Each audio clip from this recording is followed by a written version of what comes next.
Hi!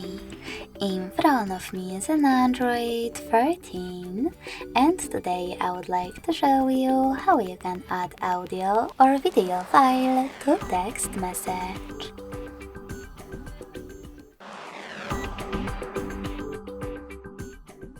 Begin by opening Messages app. Following that, select one of your chats and click on this plus icon at the bottom left corner.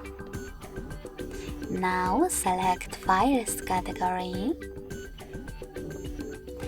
and over here you can select your files right away. Click on one of your apps or select those three lines at the top left corner and hit one of those sources. Wherever you do, you can also click on Audio and Videos filters at the top. When you find your file that you wish to add, you need to hold it